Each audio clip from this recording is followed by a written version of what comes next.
Admiral Kyle Morrison pressed his face against the cold metal window of Earth Defense Station Alpha and watched the impossible sight before him. 3,000 alien ships appeared in the darkness of space, like deadly stars being born. Each ship was massive, bigger than anything humans had ever built.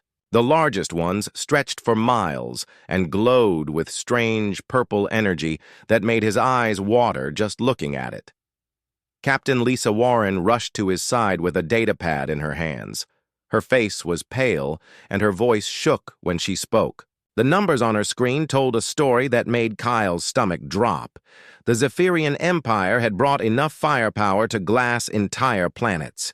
Their weapons could melt through the strongest human armor like it was made of paper. Their shields had never been broken by any weapon humans possessed. Lieutenant Jake Phillips turned from his communication station with sweat dripping down his forehead. The young officer had been tracking alien communications for 3 years, but had never seen anything like this. The aliens were not hiding their intentions. They broadcasted their message on every frequency humans used. The translation came through in cold, mechanical words that left no room for hope. The Zephyrian Empire demanded complete surrender within 48 hours. Any resistance would result in the total destruction of human civilization. Every man, woman, and child on Earth would be killed or enslaved. The 12 star systems they had conquered before Earth told the same story. Worlds that fought back were burned to ash. Worlds that surrendered became slave colonies where humans worked, until they died. Kyle had seen the reports from those lost colonies. Families torn apart, children taken to work in alien factories, adults forced to mine dangerous materials on airless worlds. The lucky ones died quickly. The unlucky ones lived for decades in chains, watching their home worlds stripped of everything valuable. President Helen Carter appeared on every screen in the station. Her voice carried to every corner of Earth and every human colony in space. She spoke to nearly 50 billion people spread across dozens of worlds. Her words were calm, but Kyle could see the fear in her eyes. She had been briefed on what the Zephyrian Empire did to conquered peoples. She knew that surrender meant slavery and death by degrees. General Ryan Brooks stood beside the president during her broadcast. He commanded every human military force from Earth to the outer colonies. His face was stone, but Kyle knew the man well enough to see the desperation underneath. Brooks had spent his entire career preparing for alien contact. He had built the best military force humanity could create. Now he faced an enemy that outnumbered humans 1,000 to 1 and possessed technology centuries ahead of anything Earth could produce. The general recommended immediate evacuation of major population centers. His plan was simple and desperate. Move as many people as possible away from Earth before the aliens arrived in force. Scatter the human population across the galaxy and hope some would survive to rebuild civilization somewhere else. It was a plan born of defeat before the battle had even begun. Dr. Amanda Foster sat quietly in the corner of the emergency session. She was a small woman with gray hair and tired eyes who rarely spoke during military briefings. Most of the politicians and generals forgot she was there. They saw her as just another scientist working on theoretical projects that had no practical application. They had no idea what she had really been building for the past 5 years.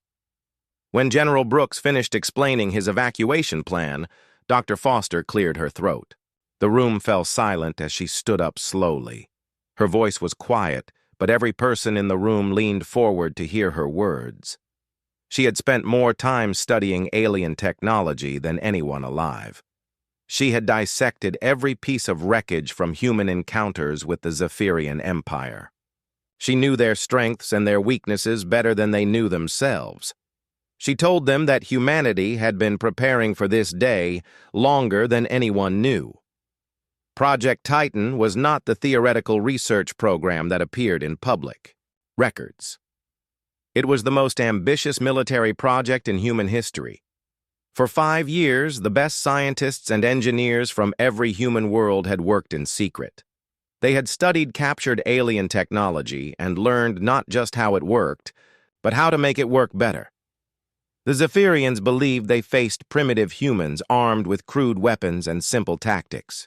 They had no idea that human scientists had reverse-engineered their plasma cannons and improved the design. They did not know that human engineers had built shields stronger than anything the Empire possessed. They could not imagine that the species they planned to enslave had turned their own technology against them. Commander Matt Sullivan listened to Dr. Foster's words from his ship in Earth's outer system. He commanded what appeared to be a collection of cargo vessels, mining ships, and outdated military craft. His fleet looked like exactly what the aliens expected to see. Desperate humans fleeing in whatever ships they could find. Civilian transports, carrying families away from Earth. Old warships that posed no threat to the Empire's advanced technology. The truth was far different. Every ship in Sullivan's fleet had been carefully modified over the past 3 years. Cargo containers held weapon systems designed using alien technology. Mining ships carried shield generators more advanced than anything the Zephyrians had seen. Even the oldest human warships now possessed firepower that could punch through Imperial armor. Chief Engineer Paula Martinez had spent 3 years perfecting the technology that made this deception possible. Her quantum masking systems made human weapons invisible to alien sensors. To Zephyrian eyes, Sullivan's fleet looked exactly like what it pretended to be. Frightened civilians running away from a hopeless battle. The aliens would never see the trap until it was too late. Kyle Morrison watched the alien fleet move closer to Earth and felt something he had not expected. He was not afraid anymore. For the first time since the aliens appeared, he smiled. The Zephyrian Empire had made the same mistake that every bully made. They assumed that because humans had never fought back before, humans could not fight back at all. They were about to learn how wrong they were. The 48-hour countdown had begun. The Empire's greatest fleet was moving into position around Earth. They expected easy victory over a primitive species that had never won a battle against them. Instead, they were flying straight into the most sophisticated trap in galactic history. Humanity had spent 5 years preparing for this moment. The aliens would never know what hit them. The first day of the 48-hour deadline began with chaos across Earth. Commander Matt Sullivan watched from his disguised command ship as massive civilian transports lifted off from every major city on the planet. Millions of people appeared, to be fleeing in panic, their heat signatures bright on Zephyrian thermal sensors. The aliens saw exactly what they expected to see, a terrified population running away from certain death. What the Zephyrians could not detect were the carefully planned movements underneath the apparent chaos. Every civilian transport that left Earth carried families to safety, but they also carried something else. Hidden in cargo holds and passenger compartments were weapon systems that looked like personal belongings, plasma rifles disguised as children's toys, shield generators built into furniture, explosive devices that appeared to be family photographs. Captain Lisa Warren coordinated the massive deception from her hidden command center deep beneath the Rocky Mountains. Her job was to make sure every piece of the plan worked perfectly. Thousands of human ships had to move at exactly the right time and in exactly the right way. One mistake would reveal the trap to alien sensors and doom the entire operation. The Zephyrian fleet moved slowly into the solar system like predators stalking wounded prey. Their massive dreadnoughts took position around Earth's moon while smaller ships spread out to surround the planet. Fleet Commander Zexhai broadcast regular messages demanding immediate surrender. His tone grew more impatient with each transmission as the deadline approached. Lieutenant Jake Phillips intercepted every alien communication and fed the information to human tactical computers. The Zephyrians were not trying to hide their movements or their intentions. They had conquered 12 other star systems using the same tactics. Overwhelming force followed by brutal occupation. They saw no reason to change their approach for what appeared to be another primitive species. Dr. Amanda Foster monitored the alien movements from her laboratory buried 3 miles under the Sahara Desert. Her quantum masking technology was working perfectly. Every human weapon system remained invisible to Zephyrian sensors. Every disguised warship looked exactly like a harmless civilian vessel. The aliens had no idea they were flying into the most sophisticated military trap ever conceived. President Helen Carter continued her public broadcasts, each one more desperate than the last. She pleaded with the aliens for more time to organize. The evacuation. She offered to negotiate terms of surrender. She begged them to spare the civilian population. Every word was carefully scripted to reinforce the illusion of human helplessness. General Ryan Brooks played his part perfectly. His military forces appeared to be in complete disarray. Bases shut down their defensive systems. Warships powered down their weapons. Soldiers abandoned their posts and joined the civilian evacuation. To alien observers, the human military was collapsing without firing a single shot. The truth was far different. Every soldier who appeared to abandon his post was actually moving to a new hidden position. Every base that shut down was transferring its operations to concealed facilities. Every warship that powered down its weapons was actually charging new systems that the aliens could not detect. Chief Engineer Paula Martinez had spent years preparing for this deception. Her teams had built entire fake cities that looked abandoned from space, but were actually military installations. They had constructed weapon platforms that looked like destroyed buildings. They had hidden the most powerful human fleet in history behind quantum fields that made them invisible to every sensor the Zephyrians possessed. Commander Sullivan led his disguised fleet away from Earth like a shepherd guiding frightened sheep.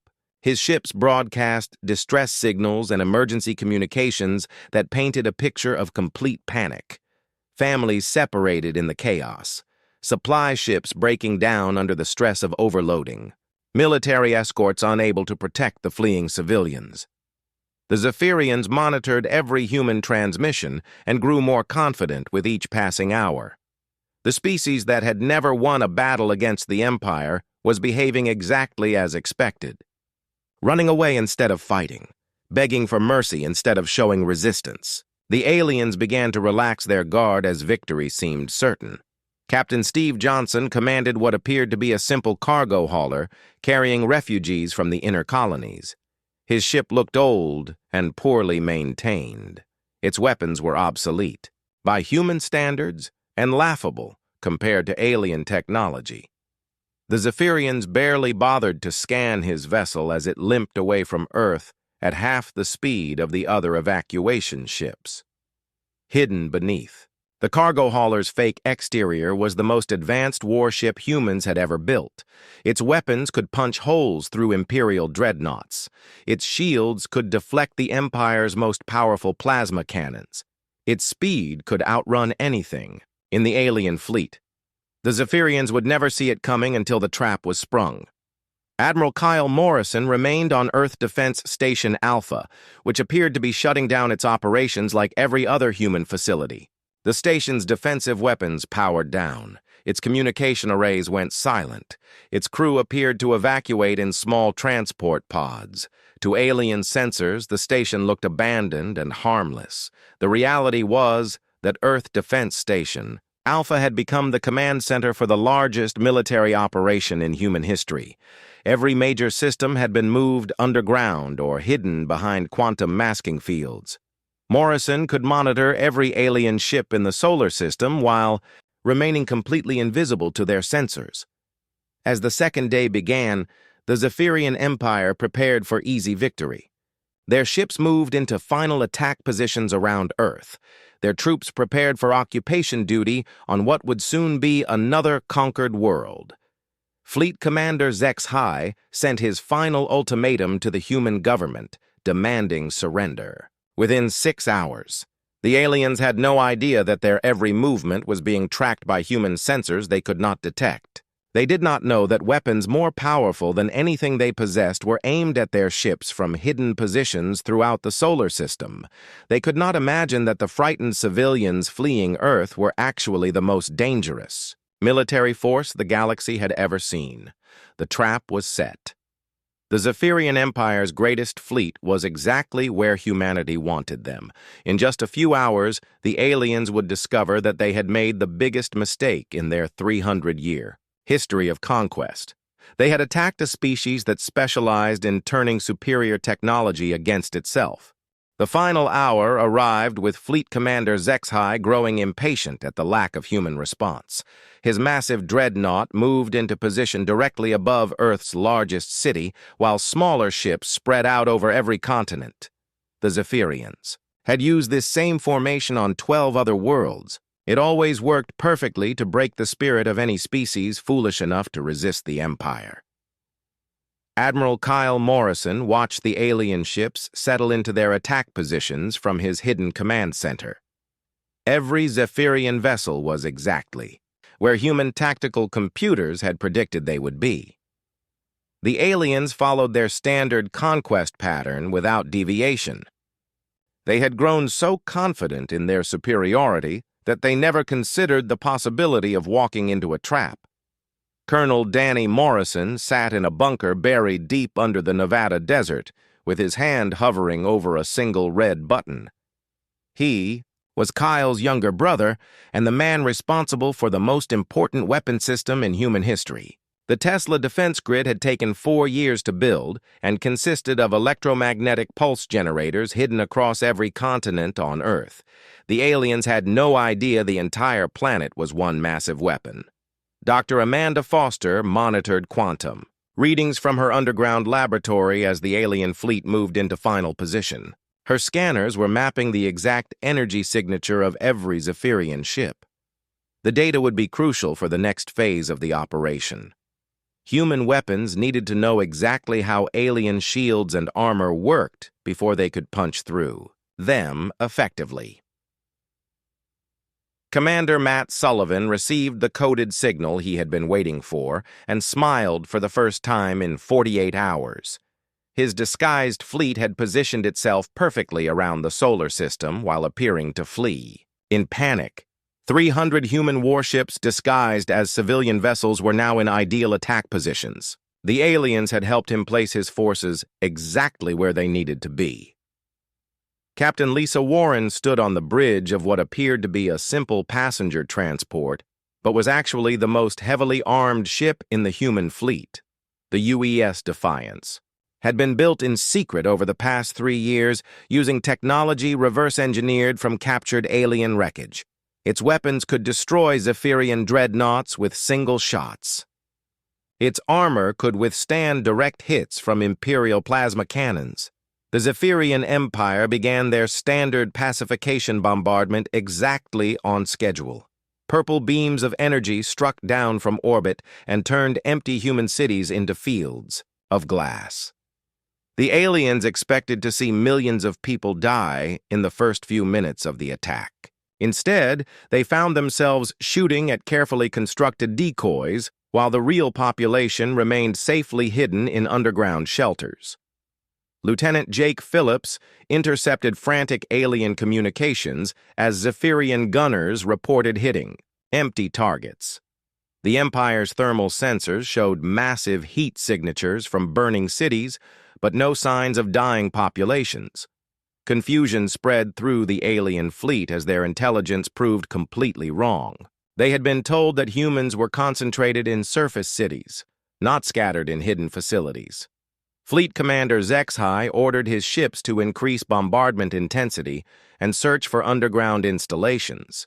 The aliens had dealt with species that tried to hide before. Deeper bombardment would force the humans out of their shelters and into the open where they could be properly destroyed or captured. The Empire had plenty of experience breaking stubborn civilizations. Colonel Morrison pressed the red button and activated the Tesla defense grid. Invisible electromagnetic pulses swept across Earth's surface and reached out into space to touch every alien ship in the solar system. The energy waves did no damage to Zephyrian vessels, but they did something far more valuable. They mapped the exact quantum signature of every ship in the Empire's fleet. Dr. Foster's computers absorbed terabytes of data about alien technology in the space of 30 seconds. Every shield generator, every weapon system, every piece of armor. Plating was analyzed and cataloged. Human tactical systems now knew more about Zephyrian ships than the aliens who built them. The information was immediately transmitted to every hidden human weapon platform across the solar system. Captain Steve Johnson shed his disguise as a refugee transport captain and revealed his true identity as commander of the most advanced stealth destroyer in the human fleet. His ship's quantum masking fields deactivated, and suddenly the Zephyrians found themselves facing a vessel that should not exist.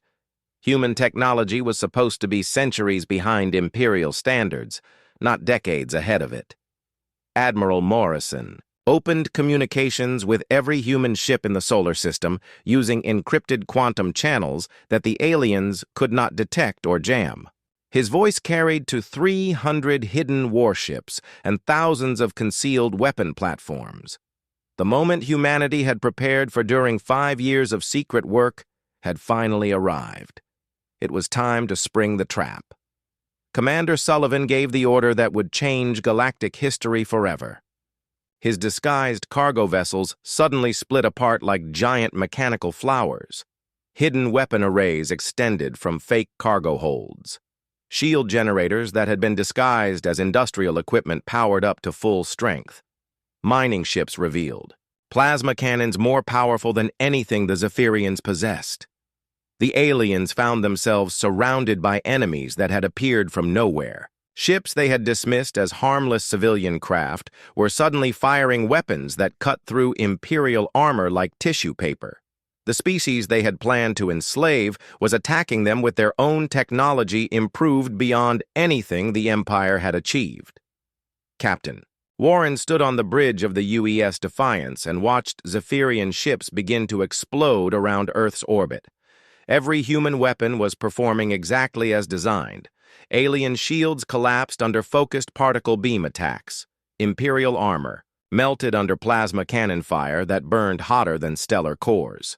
The Empire's greatest fleet was being torn apart by an enemy they had underestimated completely. Fleet Commander Zexhai tried to rally his forces and coordinate a counterattack, but found his communications being jammed by human electronic warfare systems. His ships were scattered across the solar system and under attack from multiple directions simultaneously. The tactical situation had gone from certain victory to desperate survival in less than 5 minutes. General Ryan Brooks coordinated ground-based attacks as weapon platforms emerged from fake ruins across Earth's surface. Plasma cannons that looked like destroyed buildings opened fire on alien ships passing overhead. Missile batteries hidden under artificial lakes launched volleys of warheads that tracked their targets with impossible accuracy. The entire planet had become a weapons system designed to destroy the Zephyrian fleet. The battle for Earth lasted 6 hours, but the outcome was decided in the first 30 minutes. Fleet Commander Zexhai watched in horror as his mighty dreadnought shook under weapons fire that should not exist. Human plasma cannons were cutting through Imperial armor that had never been breached in 3 centuries of conquest. The impossible was happening right before his eyes, and he could not understand how primitive humans had achieved it. General Ryan Brooks stood in his command bunker watching tactical displays that showed Zephyrian ships exploding across the solar system. Every hidden weapon platform on Earth was performing beyond even optimistic projections. Particle beam arrays emerged from fake mountain ranges and fired concentrated energy bursts that punched clean through alien hulls. Missile launchers disguised as water treatment facilities launched swarms of guided projectiles that found their targets with deadly precision. Commander Patricia Lewis led 200 fighter squadrons that erupted from hidden bases on the Moon and Mars. Her pilots had trained for this moment using captured alien flight data and knew exactly how Zephyrian interceptors moved and fought.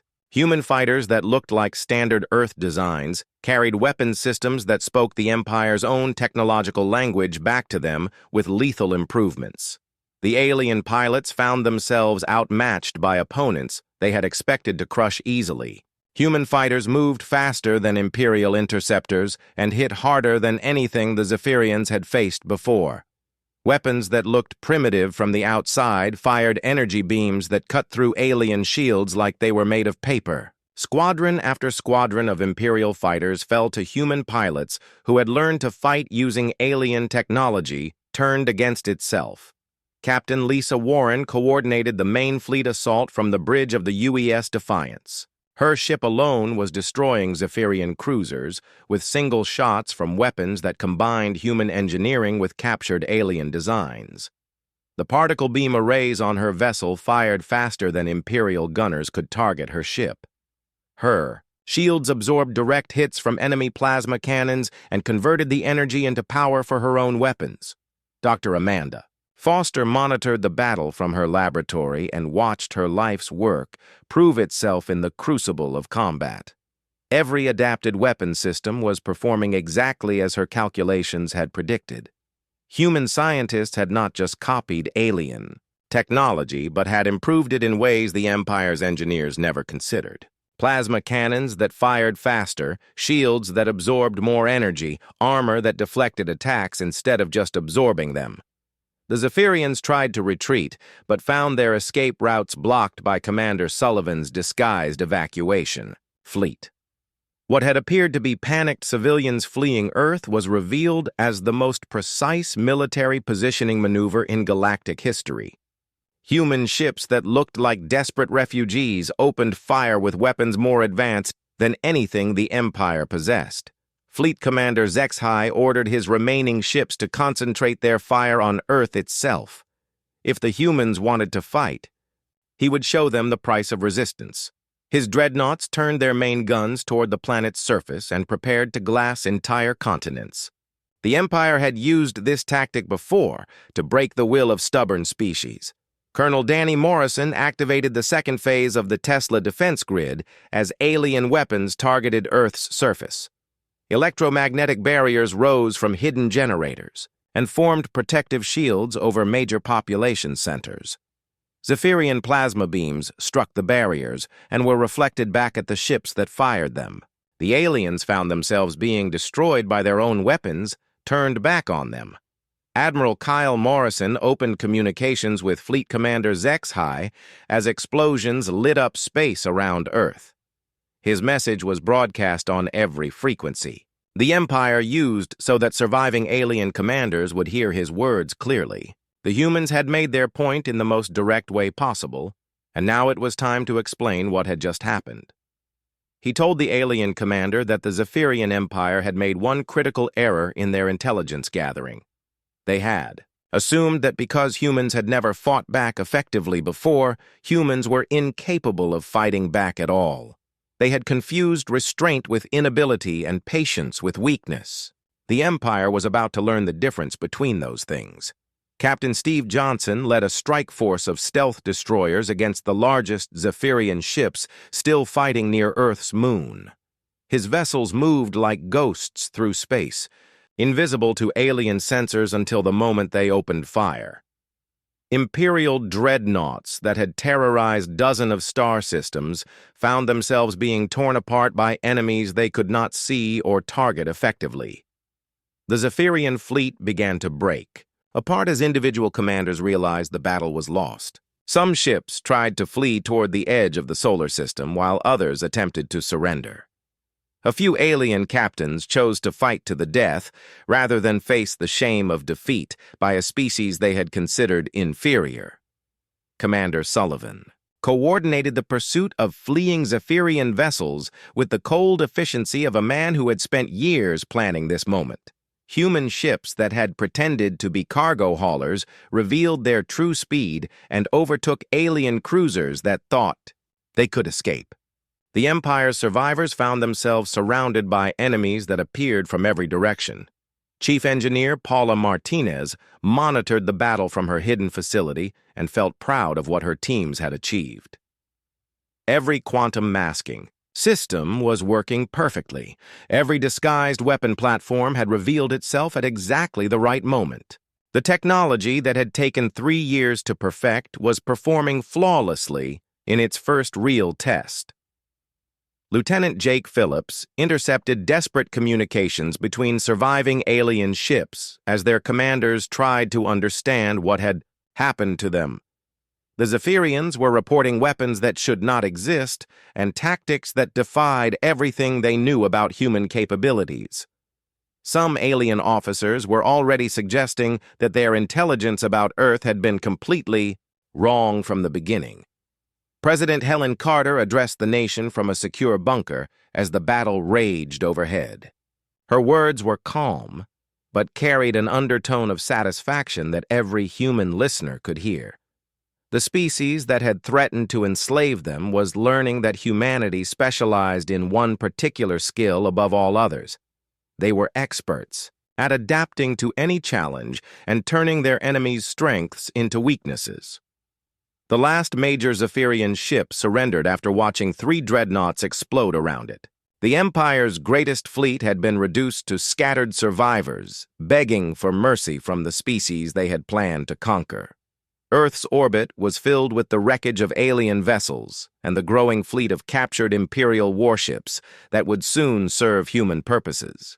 The silence that followed the battle felt strange after 6 hours of constant explosions and weapons fire. Admiral Kyle Morrison stood on the observation deck of the captured Zephyrian flagship and looked out at the debris field that had once been the Empire's most powerful fleet. Pieces of alien ships drifted through space like metallic snow, while human rescue vessels searched for survivors among the wreckage. Captain Lisa Warren led the team that secured the alien command ship's data cores. The information they contained was more valuable than all the captured technology combined. Star charts showing the locations of 47 worlds under Imperial control, military strength reports from across the Empire.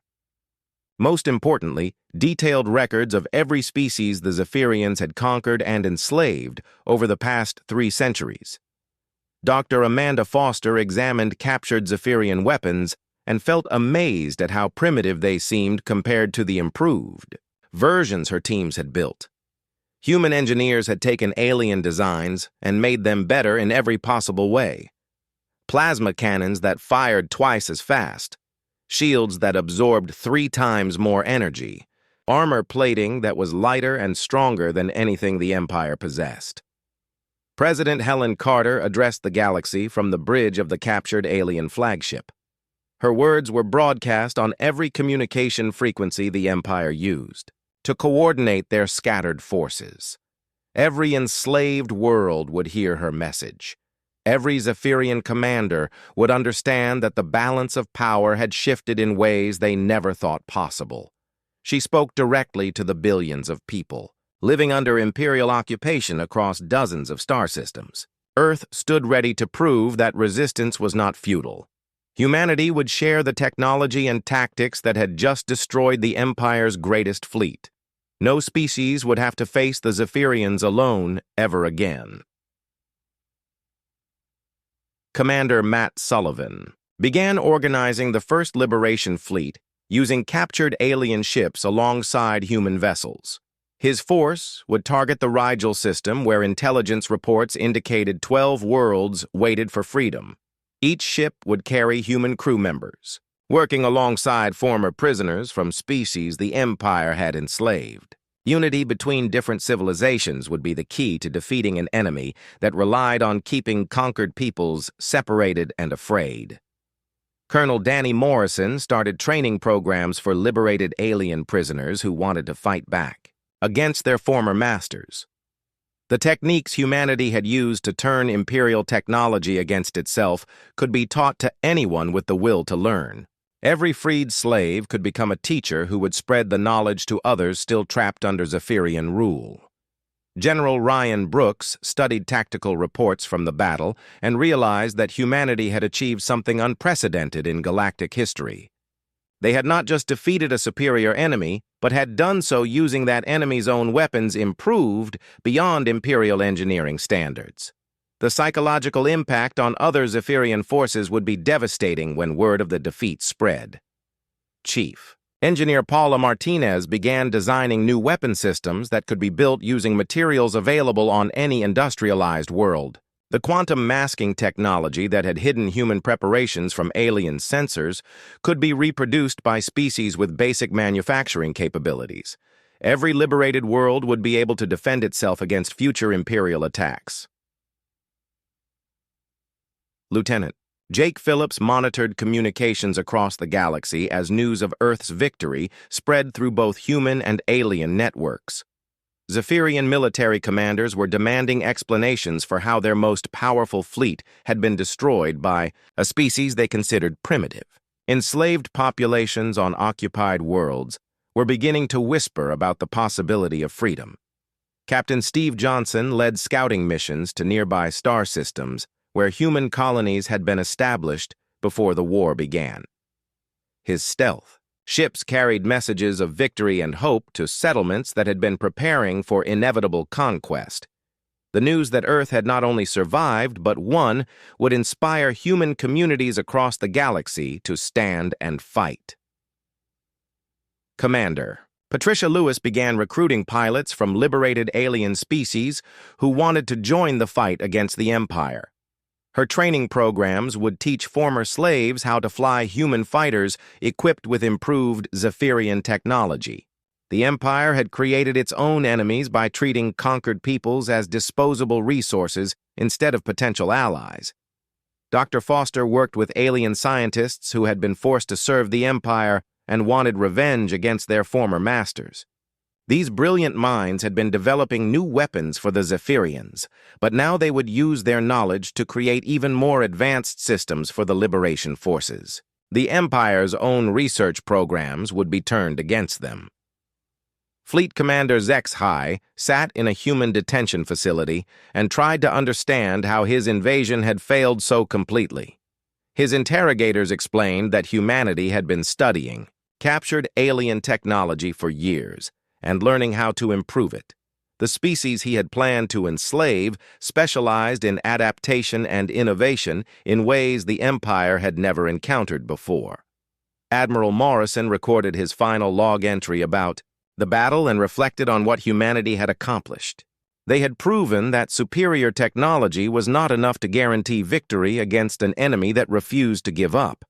Intelligence, determination, and the willingness to learn from every encounter were more valuable than the most advanced weapons. The BAS First Liberation Fleet departed for the Rigel system carrying hope to 12 enslaved worlds. Human ships flew alongside vessels crewed by former Imperial prisoners who had chosen freedom over continued slavery. The fleet carried enough improved alien technology to arm entire planetary populations and enough human instructors to teach effective resistance tactics. President Carter received messages from resistance movements on dozens of occupied worlds asking for help in overthrowing their imperial governors. The victory at Earth had inspired enslaved species across the galaxy to believe that freedom was possible. Humanity would answer every call for assistance and share everything they had learned about defeating seemingly superior enemies. The Zephyrian Empire had attacked Earth expecting to add another conquered species to their collection of slaves. Instead, they had created something far more dangerous to their continued existence. A species that specialized in learning from their enemies and turning superior technology into weapons against tyranny. The Empire's 300-year reign of terror was about to end at the hands of the humans they had tried to enslave. General Brooks smiled as he watched the Liberation Fleet jump to hyperspace and disappear among the stars. Today, humanity had learned that the most powerful weapon in the galaxy was not advanced technology or overwhelming numbers. It was the refusal to accept defeat, combined with the intelligence to learn from every battle. The Zephyrian Empire had brought their best weapons to Earth. Now humans would show the galaxy what happened when those weapons fell into the right hands.